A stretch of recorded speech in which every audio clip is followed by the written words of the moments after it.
तो दोस्तों एक बार फिर से स्वागत है आप सभी का आपके अपने favourite English learning channel scholar English पर।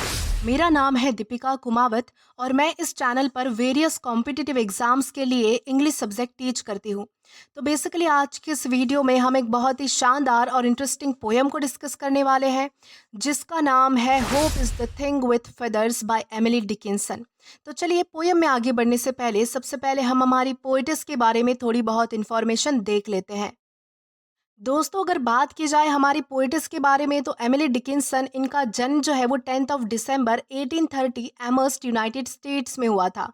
वो एक अमेरिकन पोइट थी और एकांतवासी के रूप में रहती थी और उनके जीवन काल में उनकी बहुत ही कम कविताएं पब्लिश हुई थी और उनके मृत्यु के बाद बेसिकली उनके परिवार द्वारा सैकड़ों कविताएं उनकी खोजी गई। एमिली डिकिंसन ने लगभग 1800 पोएम्स लिखी थी और उनकी कविता छोटी पंक्तियां और असामान्य विराम चिन्हों के लिए जानी जाती है। दोस्तों डिकिंसन ने अपनी खुद की एक अनूठी शैली में लिखा था जो बाकी ट्रेडिशनल पोइट्री से काफ़ी अलग थी। दोस्तों उन्हें एक प्रमुख अमेरिकी लेखिका के रूप में भी माना जाता है। तो लास्टली उनकी डेथ जो है वो 15 मई 1886 एमर्स्ट यूनाइटेड स्टेट्स में हुई थी। तो दोस्तों ये तो हमने बात की हमारी पोइटिस के बारे में। अब इसी के साथ हम आगे बढ़ेंगे और जानेंगे कि हमारी पोएम हमसे क्या कहना चाहती है या फिर हमें क्या मैसेज देना चाहती है। दोस्तों अगर बात करें इस पोयम के बारे में तो ये पोयम 1891 में पब्लिश हुई थी और इस पोयम में हमारी पोइटेस कहती है कि होप यानी कि जो आशा होती है वो एक पंखों वाले नन्हे यानी कि छोटे से पक्षी की तरह होती है जो हमारे मन में बैठी होती है, बिना किसी शब्दों के मीठी धुन गाती रहती है। ये आशा का जो पक्षी होता है वो कभी नहीं थमता, चाहे जिंदगी में कितनी भी मुश्किलें क्यों ना आए। जब हालात सबसे बुरे होते हैं तब यही उम्मीद हमें सुकून और हिम्मत देती है। और ख़ास बात यह है कि ये उम्मीद हमें हमसे जो है वो कभी कुछ नहीं मांगती, सिर्फ हमारे दुख में और हमारे दर्द में जो है वो हमें सहारा देती है और कभी भी हमसे दूर नहीं जाती, कभी भी हमें छोड़ती नहीं है। तो इस तरह से यहाँ पर जो है वो बताने की कोशिश की गई है और यही है हमारी पोयम का मेन थीम। अब इस पोयम को और भी अच्छे से और डिटेल में समझने के लिए हम इस पोयम का लाइन टू लाइन एक्सप्लेनेशन देखेंगे और इस पोयम को डिटेल में और अच्छे से समझने की कोशिश करेंगे। तो चलिए आइए शुरू करते हैं। तो दोस्तों इस पोयम की हमारी सबसे पहले स्टांजा की सबसे पहली लाइन आती है hope is the thing with feathers. दोस्तों ये हमारी पोयम का टाइटल भी है। इसका मतलब होता है कि आशा यानी कि जो होप होती है वो एक ऐसी चीज़ है जिसके पंख होते हैं यानी कि जिसके पर होते हैं। यहाँ पोइटेस होप को एक छोटे से नाजुक से पक्षी के रूप में बता रही है। ये पक्षी प्रतीक है उस उम्मीद का जो हमारे अंदर तो होती है लेकिन नज़र नहीं आती, उसका एहसास हमें ज़रूर होता है। यानी आशा एक ऐसी चीज़ है जो हमारी आत्मा में उड़ती रहती है और हमें आगे बढ़ने की ताकत देती है। तो बेसिकली यहाँ पर बताया गया है कि होप यानी कि आशा के पंख होते हैं जो हमारे मन में घर करके बैठी रहती है। That preaches in the soul. तो यहाँ पर बताया गया है कि जो आशा का पंछी है वो हमारी आत्मा में आकर बैठता है जैसे कि कोई परिंदा किसी टहनी पर बैठा हो। इसका मतलब है कि उम्मीद हमारे अंदर हमारे मन में बसती है जो कि हमें कभी भी अकेला नहीं छोड़ती है, हमेशा हमारे साथ रहती है।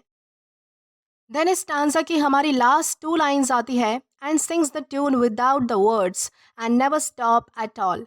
यानी कि यहाँ पर आशा जो है वो बिना शब्दों के धुन गाती रहती है और वो कभी नहीं रुकती, बिल्कुल भी नहीं। यहाँ पर आशा किसे कहा गया है तो उस छोटे से पंछी को कहा गया है जो मधुर धुन गाता है।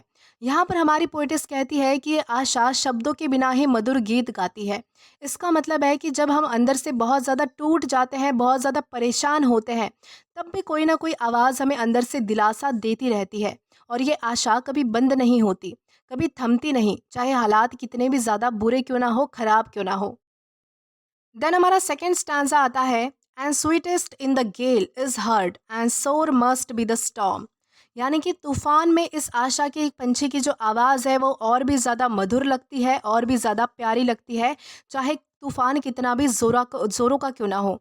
यानी कि जब लाइफ में डिफ़िकल्टीज़ आती है तब यही आशा की आवाज़ सबसे ज़्यादा हमें सुकून देती है।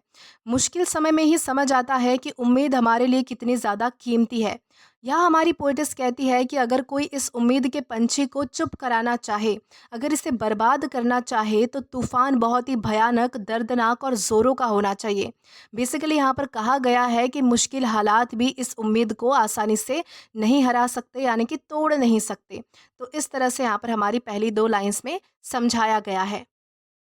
देन इसके बाद है that could abash the little bird that kept so many warm. यानी कि यहाँ बताया गया है कि कैसे कोई उस उम्मीद के छोटे से पंछी को चुप करा पाएगा जिसने कितनों को गर्माहट दी है, कितनों को जो है वो उम्मीद दी है। यहाँ पर लिटिल बर्ड जो है वो आशा का ही प्रतीक है। हमारी पोएटिस कहती है कि उसे चुप कराने वाला तूफान वाकई बहुत ज़्यादा गंभीर होगा, क्योंकि आशा बड़ी से बड़ी मुसीबतों में भी टिकी रहती है। ये लिटिल बर्ड यानी कि ये जो आशा है वो लाखों लोगों को सुकून देती है, उनके दिल को गर्म रखने का काम करती है, यानी कि उदासी से बचाती है। यानी कि जो उम्मीद है वो एक ऐसी चीज़ है जो बहुत से लोगों की ज़िंदगी में रोशनी और हिम्मत भर देती है। तो इस तरह से यहाँ पर जो है वो हमारे सेकेंड स्टैंज़ा में बताने की कोशिश की गई है। देन हमारा लास्ट स्टैंज़ा आता है, I have heard it in the chillest land and on the strangest sea. यानी कि मैंने इस उम्मीद की आवाज़, इस पंछी की आवाज़ जो है वो सबसे ठंडी जगहों पर भी सुनी है और सबसे अजीब समुंदरों में भी सुनी है। यानी कि पोएटिस यहाँ पर कहना चाहती है कि उन्होंने इस उम्मीद की आवाज़ अपने जीवन के सबसे कठिन समय में भी सुनी है और स्ट्रेंजेस्ट सी यानी कि ज़िंदगी के अनजान और डरावनी परिस्थितियों में भी वो वहाँ मैंने हमेशा जो है वो उस उम्मीद की आवाज़ सुनी है। यानी कि उम्मीद हर जगह पर मौजूद है, हमारा साथ देती है, चाहे हालात कितने भी अजीब और कठिन क्यों ना हो।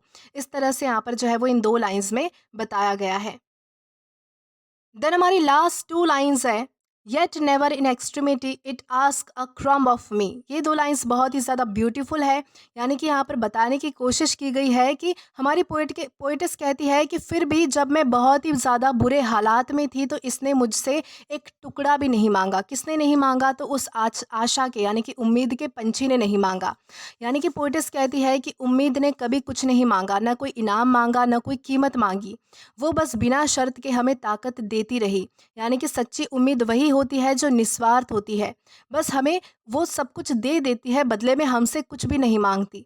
तो इस तरह से यहाँ पर जो है वो बताने की कोशिश की गई है और इसी के साथ हमारी इस पोएम का लाइन टू लाइन एक्सप्लेनेशन यहाँ पर ख़त्म होता है। तो दोस्तों आज के लिए बस इतना ही। आशा करती हूँ कि आपको ये पोएम अच्छे से समझ आई हो और पसंद भी आई हो।